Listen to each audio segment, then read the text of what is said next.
45's erratic performance in office and his deteriorating standing in the polls is posing a grave threat to his party's Senate majority, imperiling incumbents in crucial swing states and undermining Republican prospects in one of the few states they had hoped to gain a seat, according to a new poll of registered voters by the New York Times and Siena College. Senator the dumb cunt waffle Martha McSally of Arizona, a Republican, trails her Democratic opponent Mark Kelly by 9 points, while Senator Tom Tillis of North Carolina is behind his Democratic rival Cal Cunningham by 3. Both incumbents are polling below 40% despite having recently aired a barrage of television advertisements. In Michigan, which Senate Republicans viewed as one of their few opportunities to go on the offensive this year, Senator Gary Peters, a first-time Democrat, is up by 10 points over John James, who is one of the GOP's most prized recruits. The polls showed that the same voters who are fleeing the squad are highly educated white Americans, many of them once reliable Republicans, are providing an advantage to Democratic Senator candidates. I said people that actually supported Cheeto weren't highly educated anyway because they were just fucking retarded. Provided an advantage to Democratic Senate candidates. 45's mismanagement of the coronavirus and his bombastic response to protest over racial justice have made him an underdog against Joe Biden, the presumptive Democratic nominee, who led the squatter by 14 percentage points nationally in the Times poll. In an era when Senate races increasingly mirror the squatter role preference of a given state, there is little that dumb cunt McSally and Tillis may be able to do to overcome 45's current drag in their party. The squatter trails Biden by 7 percentage points in Arizona and 9 in North Carolina. 45 is capturing the support of only 41% of American voters and only 40% of North Carolinians. The squatter's prospects are even more dire in Michigan, where the poll shows he is losing to Biden by 11, capturing just only 36% of the votes in a state he narrowly carried 4 years ago. Taken together, the three battleground states paint a grim picture for Republicans right now and suggested that 45 does not arrest his fall, he could hand Democrats control of both the squad and seat in the Senate next year. The election is a referendum on 45, said Kirk Adams, a Republican and former Arizona State House Speaker. That could change, but until then, the down-ballot Republicans will have to decide if they will ride the 45 nut-licking train to its final destination, or if they need to establish some brand-new independence.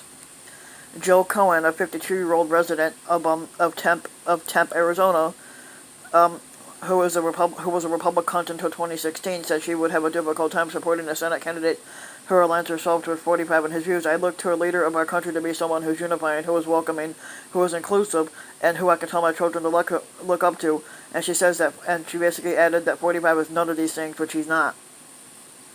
She said she longed for more consensus-oriented lawmakers and would vote for a guy named Mr. Kelly. I really like Kirsten Sinema for that reason, because she's willing to go across the aisle and work bipartisan, she said, referring to Arizona's other senator, and I think Kelly would do a good job too. The margin of sampling error in the Times Siena survey for the individual state polls in Arizona, Michigan, and North Carolina is about 4 percentage points. The Times survey of battleground states is not the only recent polling that illustrates how the squatter's unpopularity, because we know 45 is unpopular, so his unpopularity is endangering his party's candidates. A recent Des Moines Register poll in Iowa, which found 45 up by just only 1 percentage point in the state he carried by only 10 in 2016, showed Senator Joni Ernst trailing by 3 points against Teresa Greenfield, a first-time candidate. Republicans have a 53-47 Senate majority. A pickup of 3 seats would give Democrats control if Biden wins and his vice squatter is able to break a 50-50 tie. But if Doug Jones of Alabama, a rare Democratic senator in the deep South, loses his re-election in a state that 45 is expected to comfortably carry, Democrats would need to pick up 4 seats to take control. Yet, with Republicans defending a number of competitive seats in this year, the majority is now clearly within reach of Democrats. In addition to Arizona, North Carolina, and Iowa, Republicans have vulnerable incumbents in Colorado and Maine, 2 states that Biden is favored to win. Further, 2 Senate Republicans are facing competitive re-elections this year in Georgia, a fast-changing state where surveys have shown 45 effectively tied with Biden, and in Montana, the state's popular Democratic governor Steve Bullock is challenging Senator Steve Daines. Republicans could still limit the Democrats' opportunities to pick up seats especially if 45 stabilizes his standing, which he probably won't. There are a considerable number of undecided voters in these Senate races right now, particularly in Michigan and North Carolina, where Mr. Peters and Tillis, who is also in his first term, are not really well known at all. However, by aligning themselves so closely with 45, the Senate Republicans now risk the same fate that could await the squatter without a drastic change in fortune. I really resent when I see the newspaper that 45 was supported by all these Republicans, said Fern Falsey, an 84-year-old Tucson, Arizona resident who said she would vote for a Democrat for squatter for the first time this year. Well, basically the person says they're Republicans, and I have a voice, but I am not a 45 nut-looking Republican. Dumb cunt McSally, who was appointed last year to take the seat previously held by the late Senator John McCain, became a 45 lackey. Falsey continued, "I would never have thought that of her." Falsey said she had also become disillusioned with the cunt McSally after watching her unsuccessful Senate campaign in 2018. Dumb cunt McSally's campaign has been so negative, which, yeah, it has been. Falsey said, "Mark Kelly sounds like a nice person, a winner, and someone who can work with both parties." 45's precipitous drop in these battleground states owes largely to his decline among voters like Falsey, who were once staunch Republicans. The squatter has sagged among white voters, especially those who are younger and those who have college degrees. He has received especially poor marks from this slice of the electorate for his handling of the coronavirus pandemic and his response to the protests against the racial injustice. His divisive conduct has, in turn, soured voters on his party's other candidates. Michael Maddox, a 60-year-old teacher from Fayetteville, North Carolina, said he has been disturbed by 45's stated desire to slow the coronavirus testing and by his use of racist language, describing the pandemic as Kung Flu. "We gotta get him out of there," Maddox said, and I think one of the ways to help do that is to try to remove some of the folks who support his dumb agenda.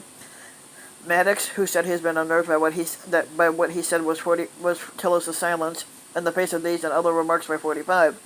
It's voters like Maddox and Miss Cohen, the 10th president, both of whom have college degrees, who are imperiling the Senate Republicans. In Arizona, Kelly leads dumb cunt McSally 49-39 among voters with a college degree. In North Carolina, Cunningham is only up by 52-29 with the same voters, and Peters, who also enjoys a comfortable margin among college-educated voters, leads James 47-29. Like 45, the Republican Senate candidates are also struggling to appeal to voters under the age of 45. The challenge, therefore, is how to win over some Biden voters without angering the squatter's most ardent supporters. The composition of the undecided voters in the Times Siena survey illustrates how tricky that can be because they largely lean to the right, but they are not happy with 45. If Senate Republicans try to woo these voters by distancing themselves from the squatter, they risk incurring his volcanic wrath and driving away his most loyal and bred supporters.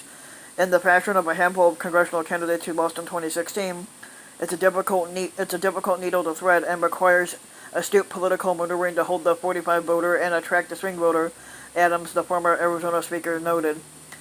Liesl Hickey, or Liesl, I don't know, Liesl, I don't know how you say that, a Republican strategist, said her party's Senate candidates have little choice but to try to localize the races and to make them about themselves and their opponents rather than 45.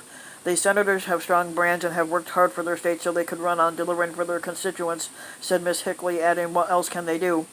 Some of the Republicans are doing just that by taking the unusual step of calling for a series of debates, a tactic incumbents only turn to people in times of peril because they don't want to hand attention to lesser-known opponents. Yet, for voters who are eager to register their opposition against 45 in every conceivable way, such ploys may have little impact. In Michigan, Republicans had hoped that James, a 39-year-old African-American former Army helicopter pilot, could appeal to white and black voters alike. But despite having run for the Senate 2 years ago, he's drawing scant support among African-Americans in the poll. Brooks Walsh, a 21-year-old, a college student from outside Grand Rapids, Michigan, said the squatter had empowered racists and people who want to do harm to black people. So when it comes to her vote in the Senate race, she said her criteria was simple and straightforward. "I want to just support someone who is actively against the policies that 45 has." Yep.